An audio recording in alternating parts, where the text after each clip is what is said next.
Call her arrogant, call her narcissistic, call her egocentric, or simply self-absorbed. I'm not Houdini, I can only make the chicken cook so fast. This contestant didn't have to try very hard to stick out like a sore thumb in season 19.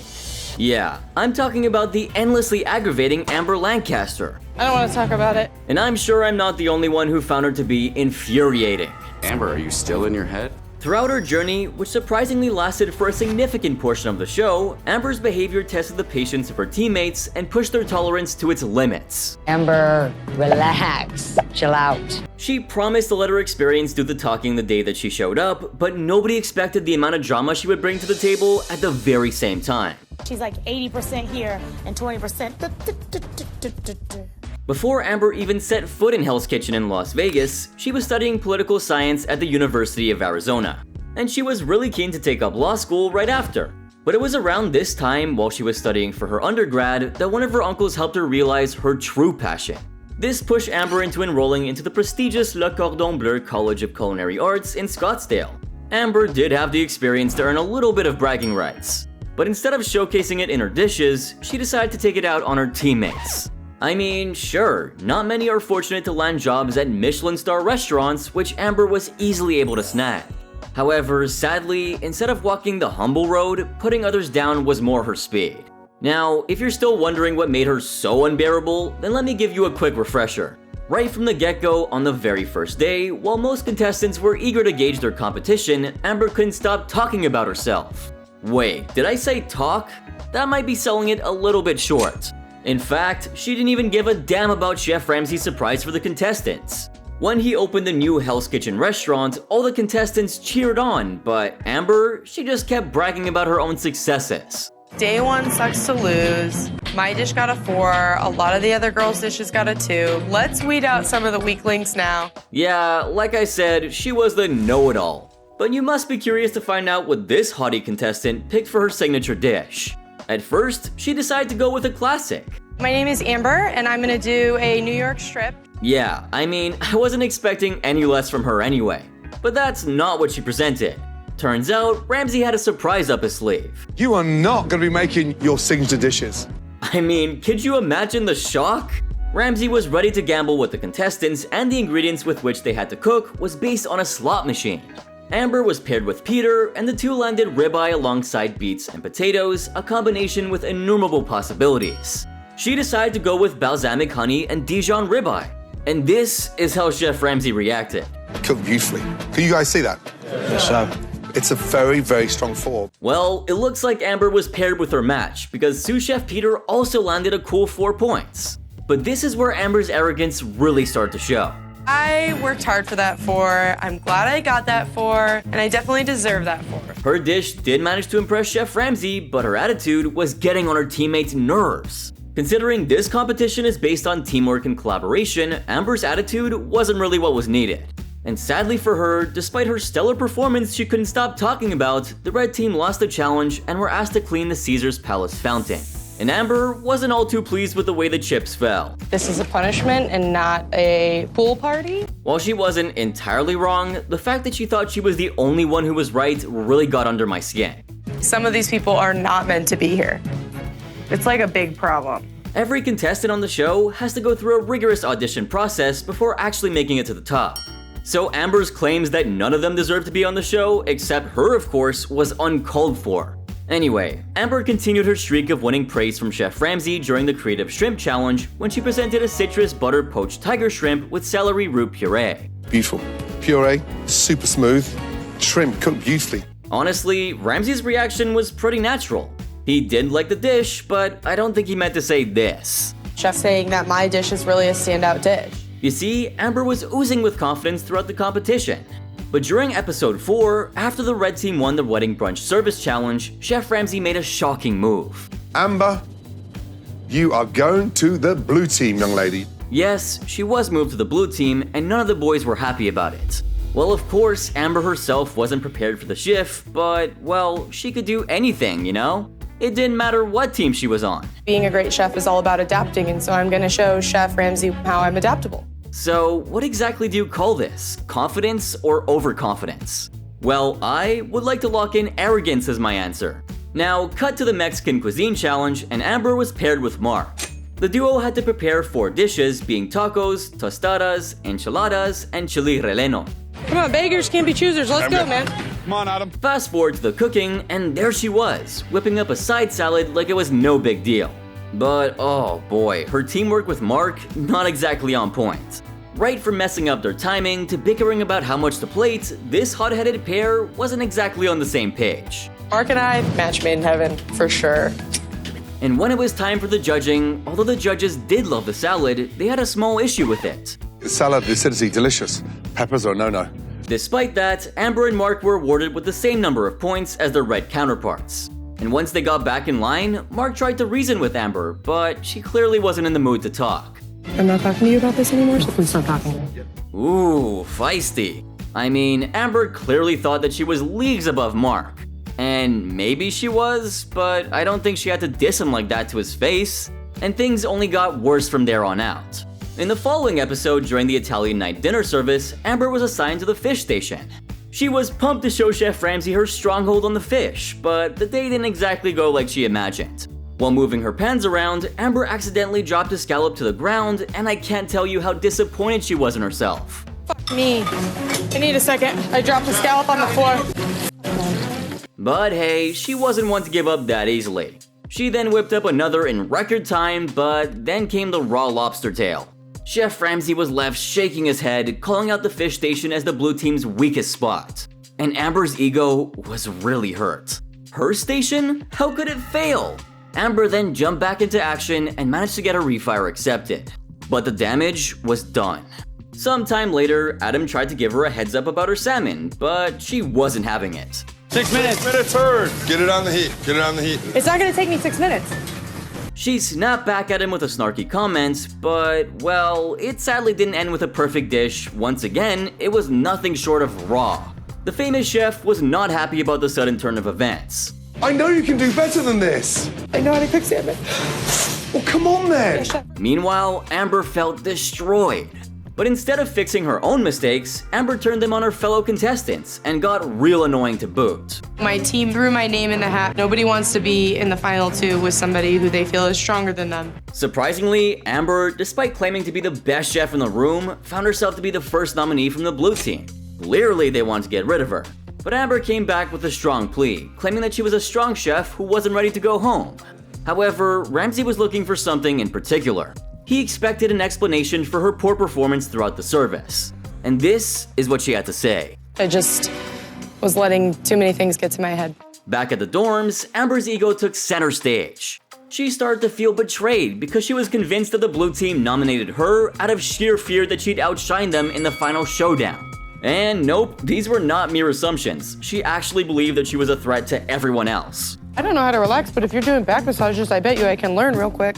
However, as a result, she soon started to feel very isolated from her team. And although she tried to confront each and every one of them, the blue team wasn't having none of it. If you guys are gonna have team meetings, you wanna get everybody? Because We're not having a team meeting. if it's gonna be like, let's play dirty, then fine. It's not What that, is this? 100%. Yeah, what is this? and I'm not. In a show like Hell's Kitchen, you're only as good as your team. And Amber learned that lesson the hard way in episode 7 during the protein identification challenge. Now, considering there was shellfish among the proteins, Amber was pretty nervous. Turns out, she suffered from a shellfish allergy. Amber was paired with Declan, and the two of them had to take turns to taste the dish and guess the protein. After a little back and forth, Amber started to get really frustrated after Declan started to pick the same meat they had already tried. She had to do something about it. Despite her allergy, Amber decided to give it a taste, and what do you know? She managed to nail the identification. However, right after, she had to dash to the medic for an EpiPen. Talk about determination. You can't deny that. She was ready to risk anything to win, even if it meant putting her own health on the line. However, episode 8 came with its own set of curveballs. In the Craps challenge, despite all the confidence, Amber's dish ended up with a mere 2 points, the lowest she had scored thus far. To Amber, it felt like a slap in the face, but she wasn't about to back down. Unfortunately, after a not-so-impressive performance, she found herself nominated for elimination alongside Mark. But this time, before they faced Chef Ramsay, they had to prove their worth in the Cook for Your Life challenge. And this is where the pressure really started to get to her. I haven't decided where it's going yet. Probably somewhere near the potatoes. Somewhere near them. I'm a go with the flow kind of girl. Amber was scrambling to get her work done, all the while breaking into a sweat and stressing how her teammates couldn't keep up with her level of expertise. Everybody else get out of the way. Whew, Amber, she's running around, she's nervous, she's sweating profusely. Amber's growing frustration was not only annoying her teammates, but she couldn't understand what was going on herself. Every day, my swearing goes up another level. God damn it, by another level. By another level. It almost looked like she was trying to make a point, but the only thing she ended up making were enemies. Don't do that to me again, do you understand? Heard. Ooh. Amber soon started to direct her anxiety onto her teammates. She repeatedly blamed her mistakes on her fellow contestants instead of owning it and redeeming herself. All she had to do was take a deep breath, reevaluate her position, and then work towards achieving her targets. But Amber succumbed to her own delusions. If she had put even half as much effort into improving her focus, then maybe she wouldn't have to leave the show the way that she did. Amber was clearly one of the strongest contenders on the show, but she simply couldn't function when the pressure was on.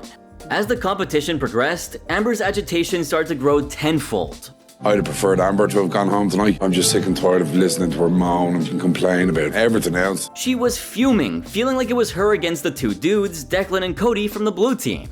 She was straight up done with their nonsense. However, Corey stepped in to remind her about how close they were to those coveted black jackets. But Amber was just too fed up to even listen. I can't go talk to Cody. I'm just done with them. I hate them. And then, in the Taste It Now Make It challenge, Amber's nerves got the best of her.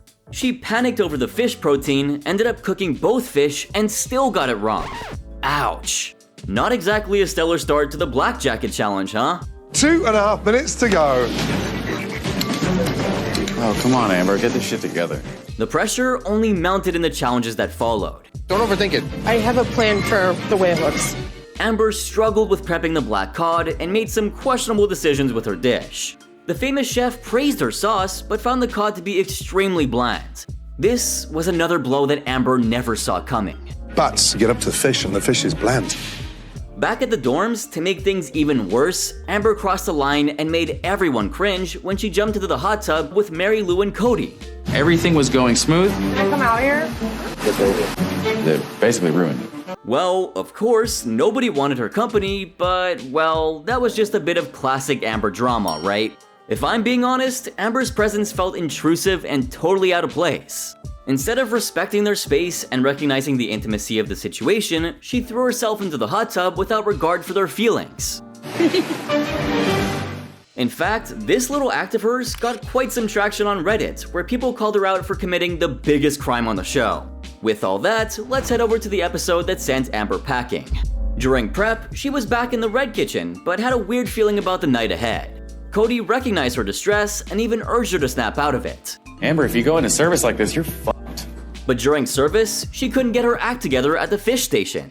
Her scallops were a flop, and her burnt salmon pissed Cody off beyond measure. She was constantly so overwhelmed with everything around her that she lost her focus. I don't know what it's gonna take, but right now it's a sad puppy face all day long. Things went from bad to worse when Chef Ramsay called her out for having too many chefs on her station. Eventually, she couldn't handle the pressure at all and let Corey take over altogether. I'm running over to help because she's drowning. But even with fewer cooks, Amber continued to struggle, and Chef Ramsay had to step in to remind her to take control. 4 of you on fish. Yes, Chef, heard. That's making it worse. Yes, Chef, heard. After all your talk, you're still going down like a ton of bricks. Oh man, that was embarrassing. After a disastrous service, when it was time for the nominations, Amber was pretty sure that she would make it to the chopping block. Although she tried to throw Declan under the bus, Mary Lou and Declan teamed up against her and threw her under instead.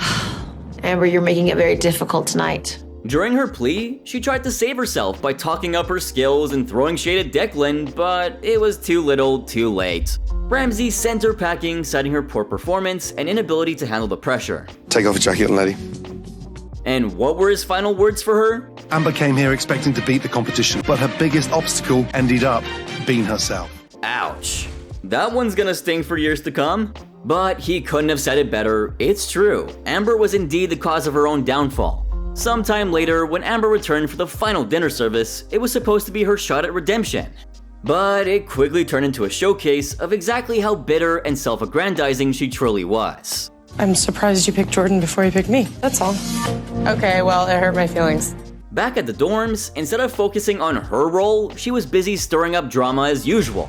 She was bitching to anyone who would listen about how unfair it was that her time on the show was cut short. Feelings were hurt that she didn't call on me. I thought she would pick me. That's her loss. During the dinner service, she set off alarm bells for both Cody and Mary Lou, who were already on edge about her unpredictability. They knew firsthand how her insecurity and bitter grudges could derail their chances of success.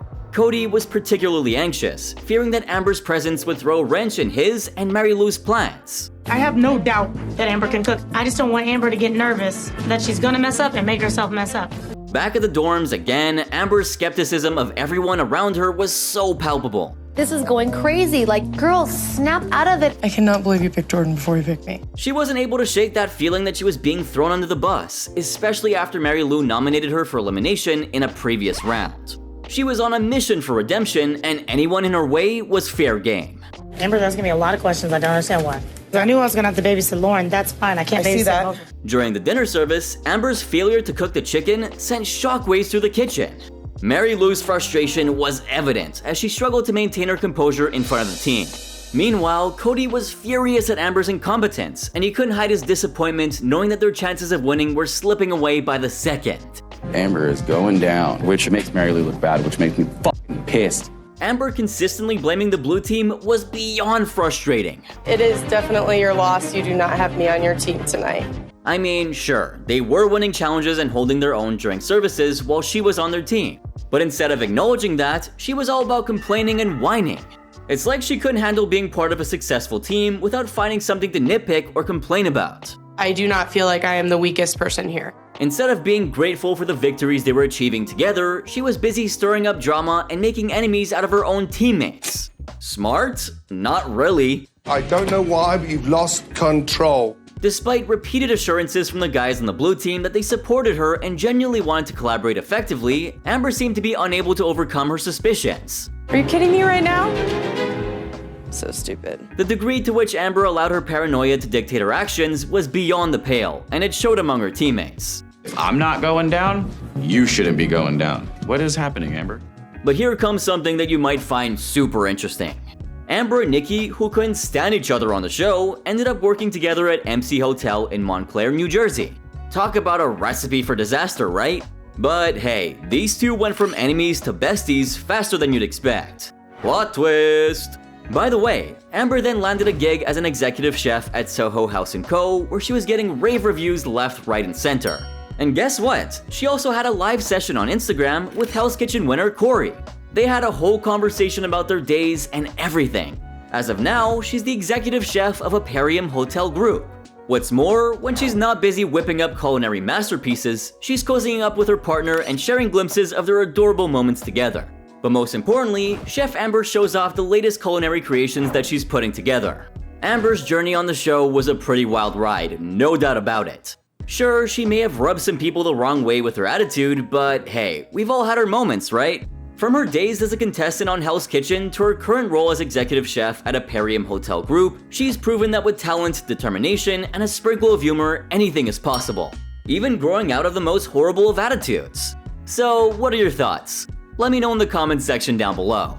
And if you enjoyed this video, make sure to visit my social media pages, drop a like, subscribe, and turn on my post notifications if you haven't already.